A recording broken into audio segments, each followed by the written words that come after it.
Rodobe ny mpanohitra ho an'ny demokrasia eto Madagasikara. Tsy afa-miala ny CENI amin'ny tsy fahatomobana ny lisam-pifidianana.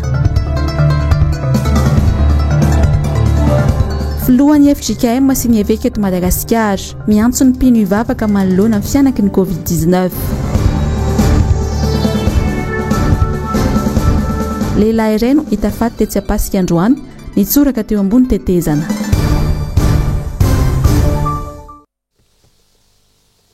Ankafaliana tombokilasy tomboky nandesinay mitsidika ny tokantranao amin'ity matinaly ity alakamisy 5 ny volana Martsa taona 2020. Tonga soa amin'ny fotoana ny vaovao manasanao mpanajana anaraka izany hatramin'ny farany. Vao makasika ny zavamisy dia eto Madagasikara voalohany teo amin'ny tantarany Madagasikara no nisy ny tahaka ny zavatra izay nandalo androany. Ipoka olona ny seranam-piaramanidina teny Ivato androany no hikatona ny sidina mampitohy ny Madagasikara amin'ny any Europa. Miradora Benjamina no teny antoerana miaraka tamin'ny sary ny Manora Andriamalala nanao ny fanadihadiana.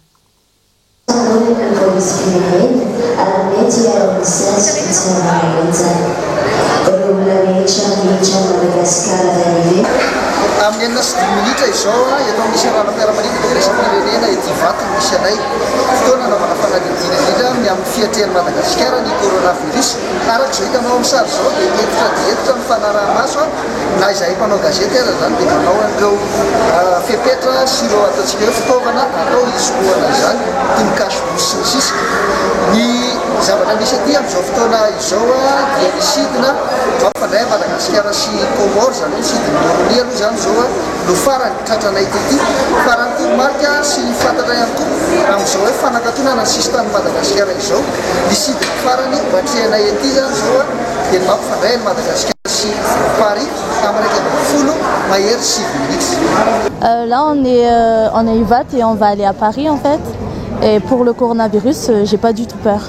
Parce que pour moi c'est juste une grippe et puis si tu es croyant et ça t'atteindra pas. C'est ça en fait. La précaution c'est les choses qu'ils demandent de faire, c'est qu'il faut pas sortir de la maison, on va juste écouter et puis c'est tout hein. Ça va éviter de contaminer les autres personnes si au cas où on l'a, mais bon, c'est sûr que voilà. Et je voulais juste dire à tout le monde que n'ayez pas peur parce que c'est juste une grippe et je pense pas que ça viendra ici à Madagascar, surtout par rapport à la température, je pense pas que c'est plus pour le froid. Voilà.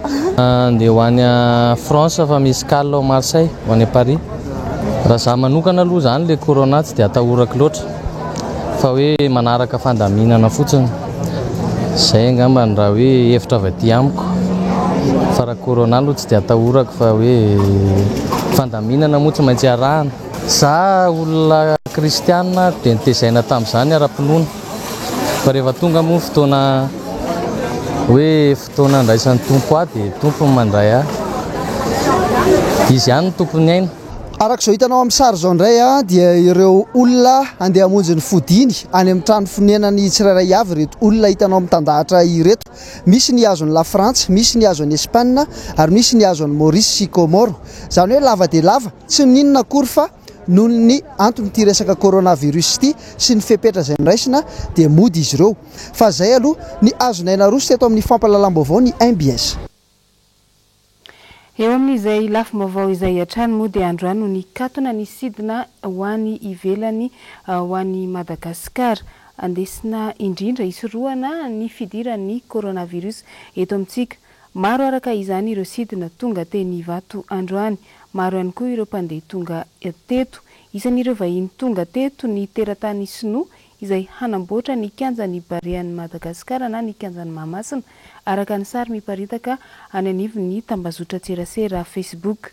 Tonga dia namonjy teny Mahamasina avy hatrany moa ireto teratany Sinoa ireto izay fantatra fa miisa 7 izy ireo. Mipetraka ary ny fanontaniana manao hoe nandrasana mihitsy ve ny fotoana hikatona nyity sidina miditra eto Madagasikara izay vao navela ho tonga ireto teratany Sinoa ireto.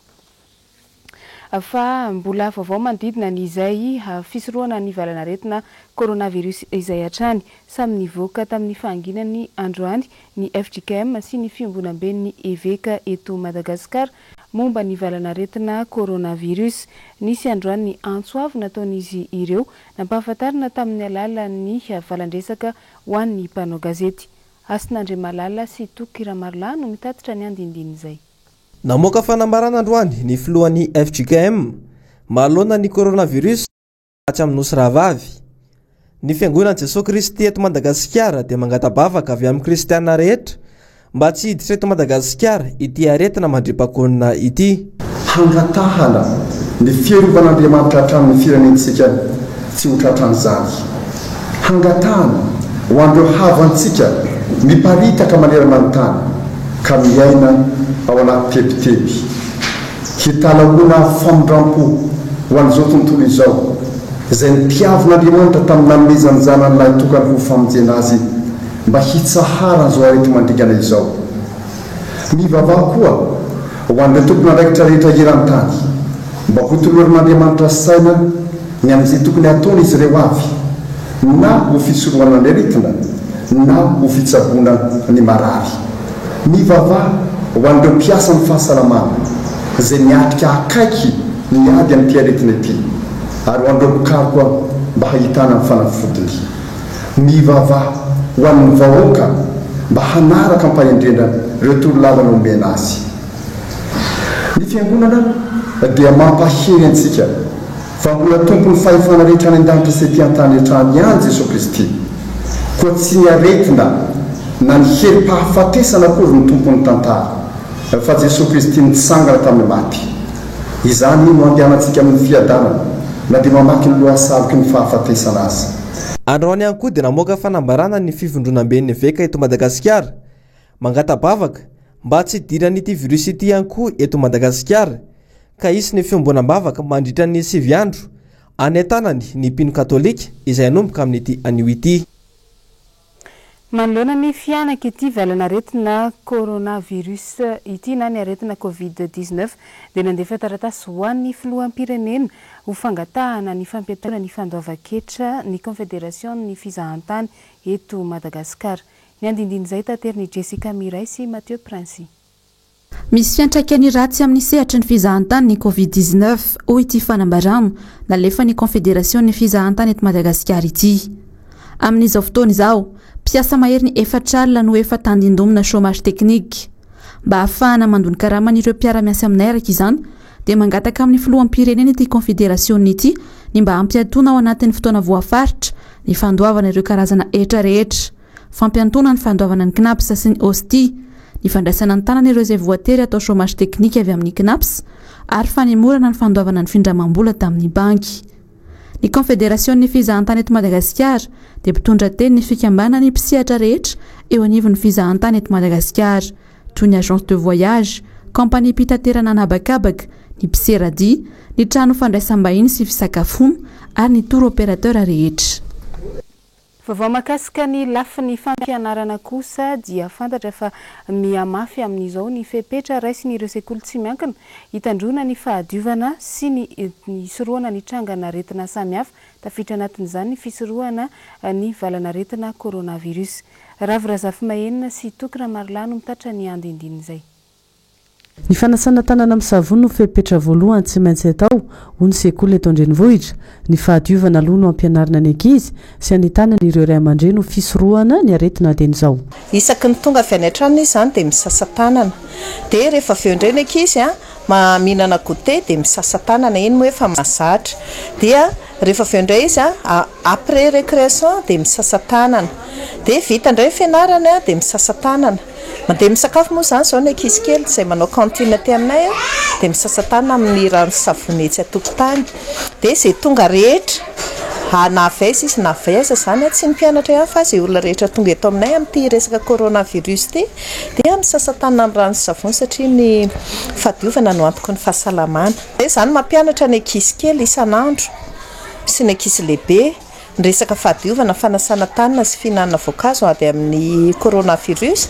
Dia ny ankizy no efa tenenay mampita ny zavatra ianarana ty ampianarana amin'ny ray aman-dreny sy amin'ny ankizy namana. Vao nanomboka hoe miparitaka be ny coronavirus dia nanampy fitaovana izay iso savony sy ny sisa.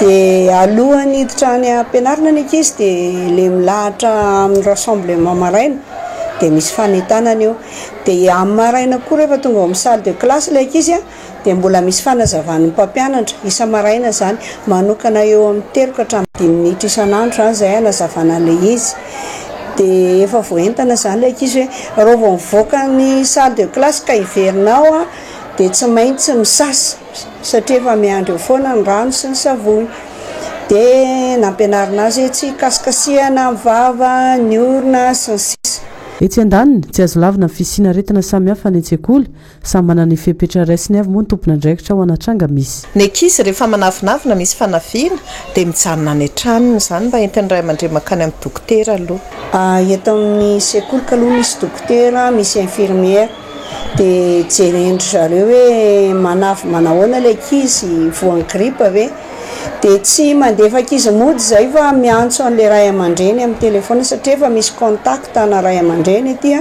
ny mahatonga an'izay mantsiny a raha ilay ankizy nafarina hoe mandehana ianao any amin'ny dokotera dia ohatrany tsy dia taitra ilay ray aman-dreny fa rehefa atsoina aty izy a dia tonga dia mitondra ilay sasa amin'ny dokotera any an-tsekoly anisan'ireo toerana iray atahorana raha sanatrika misy ny trangana coronavirus maran'ireo firenena ny ivelana ahitana ny tranga rahateo no nanakatona avy hatrany ny toeram-pianarana nampiantso mpanao gazety androany ny rado Rafalomanana ny resahany manokana ny momba ny fanidina ny sistany ny Madagasikara noho ny fisiny valana retina coronavirus maneran-tany teny amin'ny foibeny mono nanatanterahana izay valandresaka ho an'ny mpanao gazety izay nanatrika izany Asinandre Malala sy Tokra Marla izay mitapitra amintsika ny vaovao aino misasakalina no hidy ny sistany Madagasikara izy fetraikany eo amin'ny sehatra maro eto Madagasikara izany ka tsy misy afa-tsy ny malagasy sa malagasy ihany no tokony fanohana eo amin'ny sehatra maro satria ny sakafo ny zava-dehibe ka misy zavatra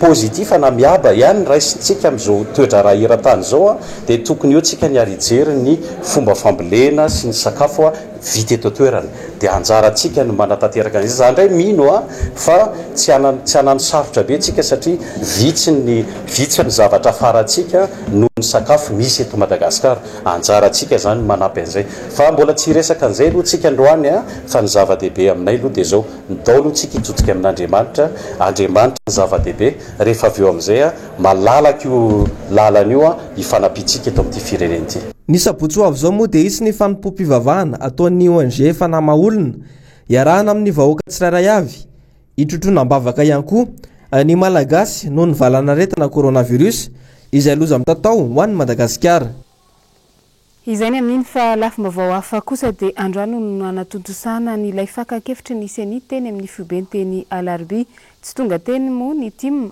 ary ireo mpikambana maro avy eo anivony RMDM Miradora Benjamina no mitatra ny andindiny izay vaovao izay eo amin'ny sary ny tahiry ny aina raha nary ny riny tsy nisy nanisira ny fanasan'ny senita amin'ireo olom-pirenena ny mpanao politika ny fiarahamonim-pirenena aka hevitra ny tena antony ity fanasana ity mba anatsarana ny ho avy ny fifidianana manaraka tsy nahasarika ireo mpanao politika satria omaly tsy miova ny fahadisoana efantaonany maro an-trano no miverina ny senimo tsy miaki-diso fa manamaro tena an-trany ny senia dia manamafy fa vonona trany amin'ny fandraisana izay manana tsirikevitra andeha anao ny audit na anao ny ankety aty anivon'ny senia dia hotarianay lalana izy asehoanay azy izay fomba fiasa sy antotanisa na antotan-kevitra izay azo ny seny atolotra azy araka ny voalazan'ny lalàna izay mife ny fiodinany tony voamera-pirenena maletena misana fifidianany tony le zava-misy zany taorian'le fanambarana tamin'ny fahavalon-roapolo ny volana febroary dia tsy fakazoakevitra ny seni zany dia milaza fa lay fisina karapanondro mitrovilarana dia tsy hoe doublon akory samy hafa mihitsy zany reo ary tsy misy endrikendrika fraude na osoka atao anatin'lay zava-misy zany ny doublon dia olona anankiray zany misoratra indroa na mihoatra an'izay ao anatin'ny lisy-pifidianana reny moa zany le zahana ho fafana satria milaza ny lalàna fa indray mandeha any no misoratra ao anatin'ny lisy-pifidianana eto amin'ny tany repoblika ny Madagasikara ny mpifidy izay zany ny doublon ho an'le nitovy laharana karapanondro ndray kosa reo dia olona samy hafa mihitsy ary reo olona reo a tsy mahafantatra kory hoe ao anatin'le base de données ka mitovy ny laharany karapanondrony ary tsy zava-baovao io raha ho jerentsika ny taremarika hoe tamin'ny taona 2024 dia nisy tany amin'ny 4 fango 7,5 ndreo le mpifidy ao anatin'ny lisym-pifidianana no voakasika izay le laharana karapanondro mitovy izay ny taona 2024 dia nisy ray fango 7,9 ndreo le mpifidy ao anatin'ny lisym-pifidianana no voakasika io isa mifidy ao anatin'ny lisym-pifidianana io fa tsy le nandatsabato tamin'ny fifidianana akory dia ny taona 2024 mbola ao anatin'ny fanaovana ny fanavaozana isa taona lisym-pifidianana zany tsika amin'izao a dia mahatsikaritra ny seny hoe misy aotra fango aotra 5 io lay karapanondro mitovy laharana io averina ihany fa olona samy hafa mivoakasika ireo zany hoe rehefa tonga anatin'ny base de données ny CENI zany dia hita eo fa misy laharana karapanondro mitovy amina olona samy hafa izay voasoratra ao anatin'ny lisym-pifidianana ny vahaolana hitan'ny CENI ao anatin'izay rehetrarehetra izay a dia ny firosoantsika amina biometria. manoloana izay indrindra araka ny efa fantatra teo dia anisany tsy namaly ny antso ny CENI ny avy eo anivy ny RMDM androany dia nitondra fanazavana ny antony izay tsy nanatrehan'izy ireo ny vela-kevitra natao ny CENI izay izy ireo. Germaine Menjanahary sy Andra Kotomalala. Tsy tokony isintsony ny adihevitra momba ny voka-pifidianana natao teto Madagasikara. Mazava ny tenin'Andriamatoa Thierry Rakotonarivo fa iray tapitrisa mahery ny doublon ary mbola namafisina Andriamatoa Hery Rakotomanana zany fa misy ny fiverimberenana karapanondro mitovy tao anatin'ny lisym-pifidianana. Tsy tena safidim-bahoaka ny fifidianana izay natao teto. Dia tsy nahazo fanasana zahay. Raha izay faharoa fahatelon'izay fa inona moa no mbola ho azavaina ao anatin'ity doublon ty. Inona indray mbola ho azavaina. Matoa misy zavatra ho azavaina dia misy zavatra maizina. Fa raha zavatra mazava tsy tokony ho azavaina, tsy mila azavaina satria efa mazava. Fa matoa azavaina maizina le izy ary miaiky ho any CENI fa misy maizina ao anatiny io ao. Ny karakara izy namoky izy isorana azy nataony zay antsara vita ny nataony dia ampy zay. Zahay nandano vola be tamin'ny caution nandrotsahana candidat nanaovana propagande averinao fa vola ariripotsiny anga reny dia vavanareo androany zany dia ampy lamina an'izay. Azafady hoverezinareo zo ny vahoaka malagasy dia ilaminitsika. Aza taitra ianareo, aza mikorapaka ianareo, aza miady an-trano ianareo fa ho tonga any aminareo tia ny farany. Ity tsy maintsy ho tonga any aminareo. Inona aza mikorapaka nareo, aza taitaitra ohatran'izao fa ity tsy maintsy ho tonga any aminareo ny havarana satria ianareo indépendant ny karakara fifidianana. Eo amin'izay lafiny politika izay hatrany dia misy ny vaovao miparitaka sy nina aelana anivy ny tambazotra tserasera momba ny zavantranga nandritra ny fifidianana. Naneho ny heviny mahakasika izay indrindra ny filoha lefitry ny RMDM androany. Mbola Germaine Menjanahary hatrany mitatitra izay vaovao izay eo amin'ny sary ny Andra Kotomalala. Fanadiadiana lalina no takiana sy ny fanafanana ny voka-pifidiana rehetra araka ny fitakiana ireo kandida izay nirotsaka hofidiana tamin'ny fifidianana filoham-pirenena farany teo. Ankoatra izay, ny fanadiadiana ho an'ireo mpiray kombakomba tamin'ny tsy fahatomombanany ny fifidianana iny ka nahaverizony ny malagasy sasany. Mampieritreritra ihany ary tena mampisaina raha ohatra ka vahiny no miseho mahalala kokoa ny zavatra eto amin'ity tany misy fiandrianana ity. Izahay dia mahita dia miaiky fa marina zavatra nasehony CENI satria ny CENI ihany no nikarakara ny fifidianana, tsy ny candidat no nikarakara ny fifidianana, tsy ny mpilatsaka fidirana ny karakara fifidianana, tsy ny fanjakana ny karakara fifidianana, tsy ny mpamatsy vola ny karakara fifidianana, fa ny CENI no nikarakara fifidianana izay mahaleo tena tanteraka. Ka tsy haiko hoe izy atao amin'ny UEFA zany no nikarakara n'ireny karatra ireny. Sa UEFA mihitsy zany mieritreritra fa hoe izy nampanatanteraka n'ireny zavatra ireny, sa izy no mieritreritra hoe ity ny filoham-pirenena tiana apetraka eto Madagasikara ka tsy maintsy ity no atao. miala tsiny miala fondro manjary lasa lavitra ny fieritreretana raha ohatran'izay ny fomba fisainandry zareo ka tsy ekenay ary tsy ho avelanay ho raraka amin'ny tany ny fahamarinana zay mitranga eto amin'ny tany sy ny firenena raha te hitaditsika aleony marina apetrao ny commission indépendant hitady ny marina mikasika an'irey fa tsy avelanay fotsiny regny raha tsy anao ny fanjakana raha tsy anao ny communauté internationale dia anao zahay fa iny tsy ho avelanay amin'izao fotsiny. Lafomba vao hafa kosa dia nandefa taratasy fangatahana fanazavana ho an'ny ramatoa Yvette Sila masovoan'i Madagasikara eo anivon'ny UNESCO ao Paris mikasika ny fikitiana ny rova sy ny Hauteville ny talen'ny UNESCO tamin'ny daty ny fa 4 ny volana febroary lasa teo. Ny andindin'izay tateriny Jessica Miray eo amin'ny rindran-tsary ny Mathieu Princy. Mivaky toy izao ity taratasy nalefa ny tale général ny UNESCO ity ho an'i Yvette Sila, délégué maharitra masovon'i Madagasikara eo anivon'ny UNESCO Paris ny daty ny 4 febroary lasa teo. Nahazo fampahafantarana ny UNESCO fa misy ny fanamboarana sy fanavaozana ny lapan'ny mpanjakavavina Antananarivo.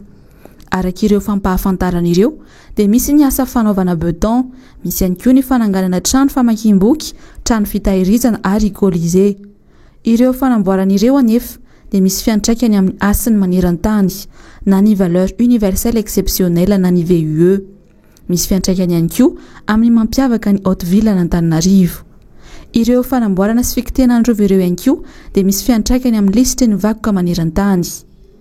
Efa voafaritra ny lalàna amin'ny feny UNESCO andalana faharoa amin'ny 70 fa ny fanovana rafitry ny vakoka iraisam-pirenena toy izao, ny fanamboarana ary ny fananganana fotodrafitrasa dia tokony hampahafantarana ny UNESCO fa mety hisy fiantraikany amin'ny asin'ilay vakoka.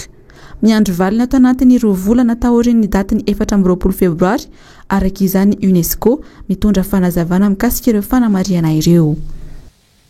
Vao makasika ny serasera sy ny fifandraisana dia namoaka fanambarana ny olafitry ny mpanao gazety eto Madagasikara androany mandiso tanteraka ny filazana fasakana amin'ny tsy fahavitan'ny karatra mahamatianina ho an'ny mpanao gazety ny olafitra ary mikendry ny fanesorana ny ministry ny serasera. Mbola Jessica Miray hatrany mitatitra an'izay vaovao izay eo amin'ny rindran-tsary ny tahiry ny anaranary ny riny. Toy izao ny votoatiny ity fanambarana navoaka ny olafitry ny mpanao gazety androany ity. Tsy manao politika ary tsy miditra amin'ny resaka politika velively ny biron olafitra.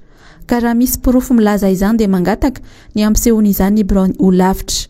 Mitaky ihany koa ny olafitra ny mpanao gazety mba hampanajana ny didim-panjakana 430/700/2024 MCC relatif à la commission paritaire au sein de l'ordre des journalistes à Madagascar. Satria dia voaitsakitsaka tanteraka amin'izao amin'ny fizarana ny karatra mahamatianina. Vonina ny hitondra fanazavana ao anatina ady hevitra momba ny fanesakitsahan'ny ministera io lalàna io ny biron olafitra ny mpanao gazety ka mangataka ny ministry ny serasera mihitsy sy ny tale général ny serasera mba hiresaka amin'ny filoha ny olafitra. Vonina ihany koa ny biron olafitra ny mpanao gazety eto Madagasikara hitondra fanazavana amin'izay rehetra mila izany. Vaovao ny toe-karena mbola sarotra ho an'ny indostria na ny orinasa eto amintsika ny iroborobo araka ny tokony ho izy. Ny fitaovana mifanaraka amin'ny teknôlôjia ahafahana mamokatra aman-taonina no tena tsy ampy manoloana an'izany. Ravo Razafy Mahenina sy Toky Ramarolahy. Tsy mbola ampy ireo fepetra ahafahana indostria malagasy miveratra araka ny tokony ho izy eto Madagasikara. Mila atosika ny industrie mifanosiana ny industrie zany tsy hoe tsy voatery hoe amena vola izy fa le tontolo ivelaran'ny industrie mihitsy no tokony hatsaraina zany mba hiebetsaka hatrany ny malagasy zany no manao investissement zany anatin'ny industrie manufacturière zany hoe manodina ny akora misy eto toerana ho lasa vokatra jifaina eto toerana. Amintsika miteny amin'izao fotoana zao zany zay manambola dia manao espace izy na fiara ny ataony zany hoe tsy miteraka asa zany fa ireny zany no zavatra mivaingana hitany masony hoe ty le volany fa le activité industrielle zany misy risque be loatra noho zay environnement incertain zay dia vita zany no sasa mandeha mampiasa ny volany ihany no zay fatahorany zay. Zao fotoana zao 500 ny arkarena fao be eto Madagasikara fotsiny no entin'ny industrie raha ohatra io ka mitombo dia afaka mampiditra piasa vaovao. Rehefa mampiditra piasa vaovao dia miakatra koa zany a eo amin'ny tsena zany a ny besoin zany hoe ny demande afaka mampitombo ny production ary rehefa afaka mampitombo ny production afaka any vao afaka manatsara ny karama zany afaka manatsara zany a an'le pouvoir d'achat na le fahefa mividy etsy ankilany malona ny fiakaran'ny vidin'entana amin'izao fotoana izao atahorana tsy ho ampintsony ny entana eny an-tsena raha toka mifarombaka manangina ny isa-tokantrano no ny tahotra fa ny olana amintsika miteny amin'izao fotoana izao zay any tanana ny tsirairay mihitsy zany mba amin'ny fifampitaizana dia ny hoe raha azo atao re a dia mba tsy mikoropaka itsika zany a anao be fangoaka rehefa mividy entana zany hoe raha ohatra ka vary raiky tapo isam-bolana ny vidinao ohatra dia mba vary raiky tapo isam-bolana ihany ny vidina fa raha zao anao mividy vary telo gony isam-bolana dia lasa le olona tsy manana an'le fahefa mividy vary telo gony ny lasa vo satria ny azy a vidina isan-kerinandro na vidina isan'andro mihitsy ara ka raha tapitra izy eo zany zay paniky zay zany a no miteraka olana zany eo amin'ny fiarahamonina tsy le fahefa mividy zany a talohan'ny krizy ny efa marefo fa amintsika miteny amin'izao fotoana izao a no le fiasin'le krizy zany a raha vidy siramamy raiky tapo vidy menaka ray carton dia tsy mazava ho azy fa raha ohatra ka tahiry tokony haritra 3 volana mety 2 volana dia tapitra vaovao mahakasika ny sosialim-bahoaka kosa dia natolotra tamin'ny fomba ofisialy ho an'ny ministera ny fahasalamana androany ireo fanampiana avy amin'ny UNICEF sy ny firenena japonais izany no natao dia mba ho fitsinjovana ireo mijaly ara-tsakafo any amin'ny faritra atsimo-ny Madagasikara. Mitatitra ny vaovao Injava-Andriamaefa eo amin'ny sary ny tahiriny andra ranariny ireny. Baoritra misa eniny etsy ahitana sakafo sy fitsaboana maro no natolotra ho an'ny ministera ny fahasalamam-bahoaka androany. Ankizy maro ary manodidina ny enina hatramin'ny 7-10 volana monina ao atsimo no tena misitraka sy voakasika ity fanampiana avy amin'ny firenena japonais sy UNICEF ity.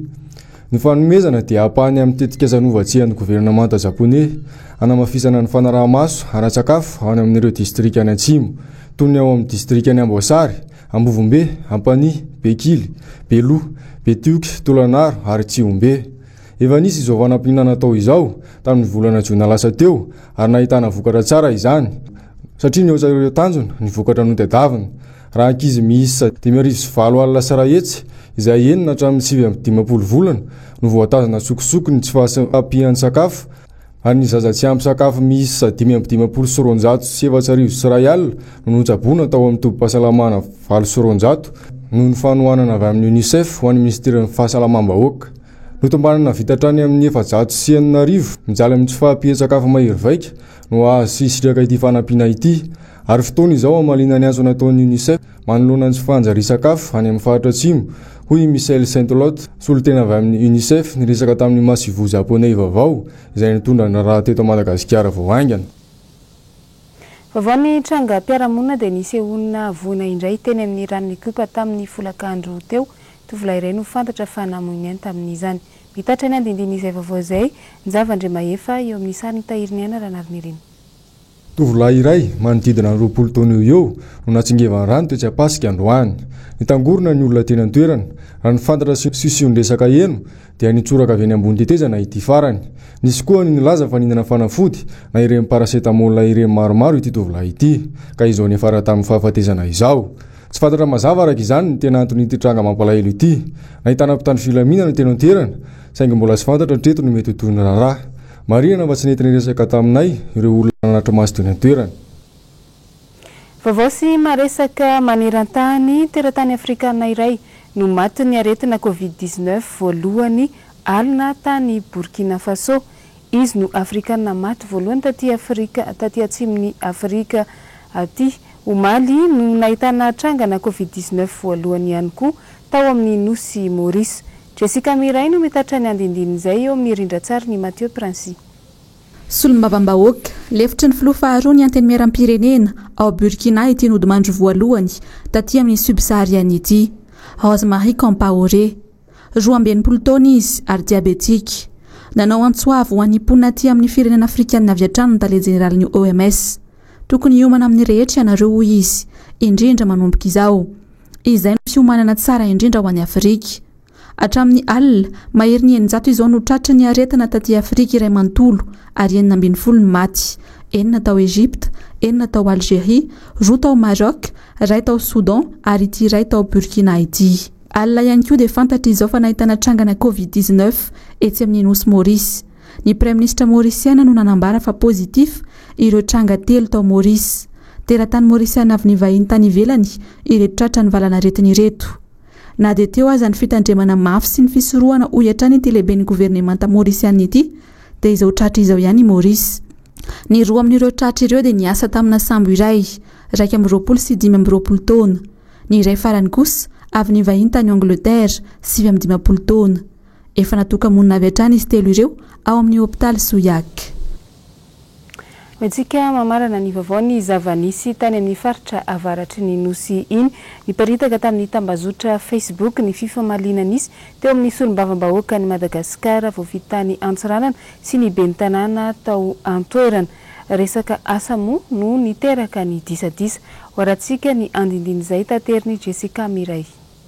Ity ilay horonan-tsary mirakitra ny fifamaliana teo amin'ny solombavam-bahoaka ny Madagasikara sady filoha-hevitry ny antenimiram-pirenena Raelianta Joseline avy amin'ny vovonana miaraka amin'ny filohampirenena IRD sy ny ben'ny tanàna Antsiranana.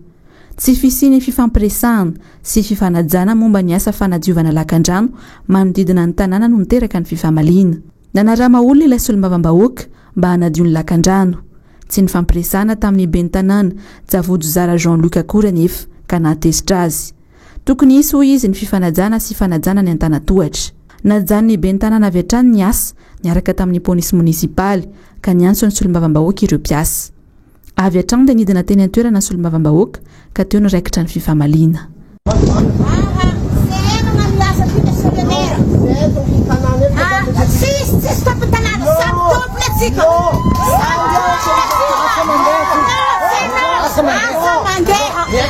Asa mandeha tsy mijano. Yoka zay zany. Anareo mandiana.